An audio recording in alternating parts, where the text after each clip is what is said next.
Hey guys, this is Paul Fiore. Decided to do a podcast. It's not going to be anything fancy. I'm not going to have any crazy graphics. I'm a novice, just a Jet fan, a long-suffering Jet fan who has a lot of thoughts about the team. Um, I've posted a lot about those thoughts on X. Have enjoyed many podcasts and those who have made a career out of talking about this team, which is actually quite amazing when you think about 15 years of no playoffs, 10 years of under 500 records, and yet you have a dedicated fan base that is absorbing content on a regular basis. So I wanted to just do this for fun, um, and try to get some more words out than what can be put in written word on X. And so today, my focus on what I wanted to talk about was really I'll just do a quick recap of my perspective of the game on Sunday, which, at this point in the season, it's nearly game results itself mean very, very little. It's more about what the future holds for this organization. Um, but I really wanted to dive a little bit further into the discourse around the quarterback position and more specifically um, what this team should do in 2026 heading into and heading into year two for Aaron Glenn and Darren Muji. As far as the game goes, Jets lost obviously 23-10 to Baltimore. Kind of an expected result. Got to give Glenn credit for the effort that the team is putting in on a regular basis. I watch a ton of football. Um, And you can see teams like New Orleans is a good example. I watched their afternoon game thinking they had a real shot of winning. The effort level, the attention to detail, all of those things are so sorely missing with that team. And you look at the Jets, and they were leading at halftime. They're playing hard. Guys like Brees Hall are just, giving max effort. I understand he's up for a contract, but typically in these types of years, you see lots of guys who think about their long term, within the league, and they become less inclined to give max effort. You see people shying away from hard hits and tackles, and you're not seeing that with the Jets. And I think I've been as critical as anyone about kind of Aaron Glenn in year one and what he's done right and wrong and everything in between. I think he does deserve uh, to make the mistakes that he's made. I wish he had a little more humility about those mistakes. I think he's better recently, um, but in general, they deserve credit for the effort. It was absolutely the right move to go to Tyrod Taylor, not because it gives you a better chance to win. I know there's an argument that says, well, Tyrod gives you a better chance to win. I think it's arguable if that's true or not. Why? Because the running game is better with Fields. The threat of the run at the quarterback position is a real one. They only scored 10 points, so there wasn't like a negligible improvement in the overall offense. But why is it better to go to Tyrod? In my opinion, it gives you what you need right now, which is evaluation. You have to evaluate what you have on this roster and who you feel as a leadership team with Glenn, Muji, presumably their OC's coming back. Wilkes, he's probably going to get a year two. I don't think he should, but the defense has played a little bit better lately, and I don't. Glenn seems like a super loyal guy in general, and doesn't want to be wrong, which is why I think he stuck with Fields as long as he did and defended him as much as he did. But anyway, Tyrod gives you the most important part of what you need to accomplish for the remainder of this year, which is the ability to evaluate your talent on the roster. And the Jets went into 2025 with significant deficiencies in the wide receiver room. They did not sign a wide receiver two. We knew it was Garrett and a bunch of really wide receiver fours and fives. Um, Lazard, I don't even know what you would call him, but That's what their team was. You were hoping Mason Taylor was going to be a weapon, and I think he's got a lot of potential. The reality is he's been underutilized. Um, and Brees in the catching game had been underutilized for a significant portion of the year. I think a lot of that has to do with the quarterback not reading his going through his progressions fast enough. But anyway, so you have Tyrod now, and it gives you this ability to evaluate these younger, talented players. John Mechie. I mean, it's a two-game sample size. He still has six more games to prove this, but this is a talented kid out of Alabama who was probably a late first round talent who got hurt and then obviously got drafted a little bit later and then had the health issue, who didn't really get much play. Now with the Jets, looks like the potential is there for him to be a slot guy for them. He's a smooth route runner. It looks like he has very sure hands. He's gotten in the end zone two straight games. So you feel good about what you have out of Mechie right now. AD Mitchell, I mean, the guy gets open. He's a super talented route runner, has great separation ability. You see it in the two games he's played. Uh, his hands are questionable. And so, obviously his first game he had a couple of drops. Yeah, Sunday I thought it was, much better. He put on a nice move on that one reception that he had. Um, he could become a significant, what he is to me? He could be what they were hoping Arian Smith might be with better route running ability. Arian Smith, I believe, was overdrafted. He's a one-trick pony, deep ball guy, and we don't have a deep ball quarterback. But he's not even really getting much time right now for a reason, and I think it's because he's clearly behind on when it comes to his route running ability. So, you may have something with these two young guys, which credit to Muji in these trades that he was able to pick up two guys that could be real contributors maybe to 2026. But anyway, the next 6 weeks really are about evaluating guys like those guys. Um, guys like, AZ Thomas, Malachi Moore, all those guys that you've drafted. And if you look back now in that 2025 class, yeah, there was some mistakes. Tyler Barron, again, Arian Smith. But there's been some wins in there. And I think for a guy who comes in who doesn't have his entire scouting team in place, which he did not, he basically is working with the evaluations of the previous regime's, talent, what they thought of the talent. So I would say Muji's done a nice job in general. His trades have been really good. It looks like you've got, some players in these trades that he was able to take late round picks, flip them into players who are contributing on a regular basis. So those are real positives to me. Win-loss record, they're 2-9. You know, I've never been a pro tank guy in my entire life. I've always rooted for wins, even in the Adam Gase era when they were awful. I was always rooting for my team to win. It's just kind of my natural instinct is to be a fan of wanting to win. But there's a lot more younger Jet fans than me, and I've been through many years of this now.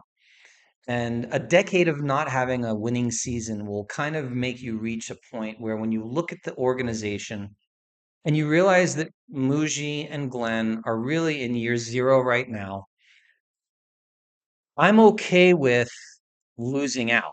They're not going to. I think they're probably going to win 4 games, personally. I mean, New Orleans is pretty bad, right? Um, Atlanta, we'll see with Cousins. They're on the road. It'll be colder. I think that's a toss-up game. I think the Miami game's a toss-up game. I do not see them beating Jacksonville, Buffalo, or New England. But let's assume they maybe get 2 more wins. They finish with 4 wins. They're probably a 4 or 5 seed in the draft in that scenario. The trades of Sauce Gardner and Quinnen Williams, to me, signal that aside from this being a full reset, this is a longer term strategic play to have a team that's a lot younger, a lot more cap flexibility to be able to make really significant improvements to the roster. But I think when you go into this offseason and the draft, 2026, I don't believe you can come out of 20. And the argument is there's only three guys that people argue should be considered top quarterbacks. Dante Moore, who may or may not come out. There's a lot of speculation on that. We'll see. Very limited sample size as far as the amount of games he's played at the collegiate level. Ty Simpson, also 1 year starter, playing high level competition. Has a little bit of last couple of weeks have been shaky, but tons of talent, good athleticism, strong arm. Average sizing is like 6'2", plays high level competition and has had a really good year. And then Fernando Mendoza, which is, he's my personal choice. And I don't think we'll be able to have a lot of time to get into that on this. I don't want this to be a 30-minute dissertation for me. I'm trying to keep these things clipped 10 to 15 minutes. You know, I think the reality is you'll wind up with a couple of those guys. Mendoza, to me, the number one guy, because I think his floor is the highest. He's played the most collegiate ball. I think he's a quick processor. He's got a good arm. He's got great size. Um, Highly intelligent. Has all the tangibles that I like in a quarterback. Um, he's athletic enough. He is not a statue. Like people compare him to Goff. He's not Goff. He's more athletic than Goff. Um, but if a guy like that's sitting there and the Jets are the fourth or fifth team picking, and let's say the Titans are one, the Giants or the Saints are two, I think it's gonna be probably the Giants two. Um, I think the Jets are going to, I think they should, and I think they're going to move up in the draft. They have two first rounders this year. They have three next year. To me, if you do a pick swap this year for your first round pick, and maybe trade your second first round pick this year and a 2027 second rounder or something like that to move up to get the quarterback, to me is much more palatable than waiting for 2027. I don't know how you can sell. And I know a lot of people are saying, oh, I'm okay with this. I don't believe any of it because the minute the Jets went to 0-4, everyone was ready to fire Aaron Glenn. So to tell me that you could start next year with some version of a bridge quarterback, no rookie, and wait to the 2027 draft because it's going to be generational is a risk I don't think Glenn or Muji should take. Use your capital that you just acquired, draft a quarterback. For me, that would be Mendoza. I want a guy that's the most developed quarterback possible, who's played the most games, who can be slotted in maybe by week 3 or week 4, much like the Giants did with Dart. Give your fan base hope. Allow the true evaluation process of your head coach to begin. The offense, as it currently stands, isn't that far away from being a pretty good offense. You re-signed Brees. Mason Taylor looks like a player. The two young wide receivers. You got Garrett coming back. He should not play the rest of this year. Go draft a wide receiver too. Your offensive line, you maybe need to pick up a guard in the draft or in free agency if you don't re-sign Simpson. But you have a semblance of a professional offense. And for a rookie quarterback to come into that situation, that is better than Sam Darnold had or anybody that they've drafted in recent memory, Zach Wilson. So, all the arguments of the Jets screw up the young quarterback. Yeah, but they also are now a different regime, and you can't look back on what has happened in the past and put that on this group. I have questions about Glenn, but I think in general, just because I have those questions doesn't mean I should just now punt on a quarterback. What am I going to do? Go trade for Mac Jones? I mean, is he going to work in New York? Am I going to try and get Jimmy G or Marcus Mariota? All these guys are placeholders, and what you're one for the first 2 years of Glenn's of Glenn's career as the head coach. He's going to just have a placeholder quarterback for 2 straight years, have another bad season, then go into year three on the hot seat because they've got no pro. Let's say they win 3 games or 4 games this year, they win 5 games next year. He's going to go into year three, and you think that Woody Johnson is just going to sit there and go, yeah, we've got a 5-year plan. So this is year one with a rookie quarterback in 2027. If they win 7 games, that's fine. Do we not? History tells us. Look at what happened to Saleh. Saleh should have been fired after year three. They went and won 4 games his first year. They got the quarter, with the rookie quarterback. Then they won 7 games. Everybody knew Zach was not going to be the guy by the end of year two. They then took the Hail Mary on Aaron Rodgers because they believe they built that team to be a winning team with just not having a quarterback. Rodgers gets hurt. They don't have a backup that's sufficient to be able to come in. Zach screws it all up. But what happens is they win 7 games. Woody, from all accounts, had no trust in the regime at that point. Instead of firing everybody at the end of year three, which is what he should have done, and go get Vrabel then, he lets them stay status quo, brings them all back, and then fires everybody early in the season when you're 2-3. And it becomes a complete disaster.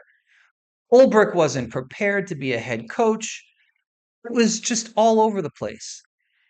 Look at how many head coaches get more than 3 years of losing seasons. And then you tell me that Aaron Glenn can go into next year with uncertainty at the quarterback position. At the very least, if you draft Mendoza, even if you give up a first this year and a high pick in 2027, let's say Mendoza stinks.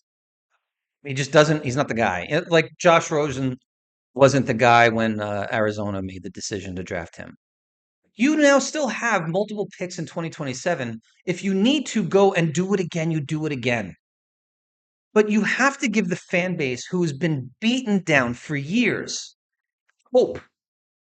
And again, if it's not Mendoza, if it's Simpson or more, I don't care. But have a plan going into the next season where you believe you have a guy you can build around. You have tons of cap room and you have plenty of draft capital. Fix the rest of your roster over the course of the next 2 years. You're not going to contend next year. The point of getting the quarterback in 2026 is you win your 7 or 8 games next year. Use the draft, get your wide receiver too, get some edge help. Use your free agency to build the depth of the roster. And then in 2027, in that draft with all that capital, finish up the roster and you still got a ton of cap space. That's when you're contending for the playoffs and for more. Anytime you bring a new regime in, it's usually a 3-year window. Very rarely do you all of a sudden get lucky and you become a playoff team in year 1 or 2. I'm comfortable with that. Now, if the Jets go draft a quarterback, they don't progress next year, Glenn wins 3 games or 4 games in 2026, you could argue he doesn't deserve 2027. Fine. He's gone. You still have all that draft capital. Go get another quarterback in 2020. You need to keep getting the quarterback and drafting the quarterback until you get it right. And I see people talk about Joe Burrow and all these. Joe Burrow's not coming to the Jets. He's not. He's not going to leave Cincinnati and come here. He has to sign off on that trade. There's a no trade clause. He's been hurt 3 straight seasons. Go get your own guy. Develop a young guy on a low compensation structure that you can build the roster around. I think it's Mendoza. We can have that disagreement. That's fine. But when people sit here and say, well, 2027 will be a better draft class, therefore we should wait, I will go and tell you all, everyone said the same thing in 2024. 2025 was going to be this incredible draft class. And now look, everyone's like, oh, it's terrible.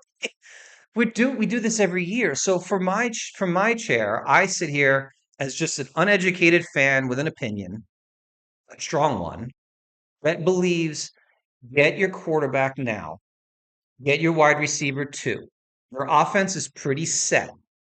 Build out the rest of the roster with free agency and your remaining draft capital.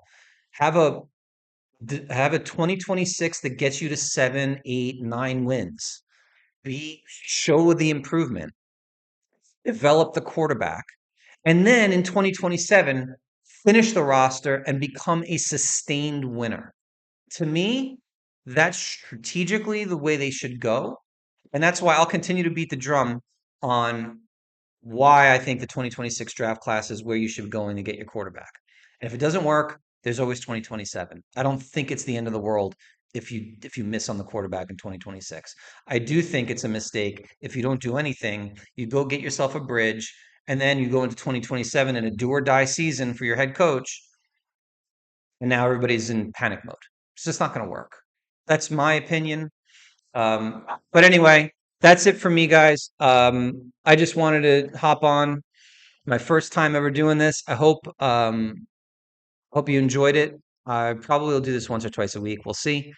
Um, you know, but hopefully over time I get better at it. I'm sure this was if I was grading on a curve, maybe a D minus. But hopefully at least me some people think about why my perspective on this and maybe why I post what I post on X is all about player evaluation for the remainder of the year, draft position for 2026, getting the quarterback. Later on, I think I'll go into more, depth about my views on the QBs. I've been watching a lot of more Simpson, um, and Mendoza.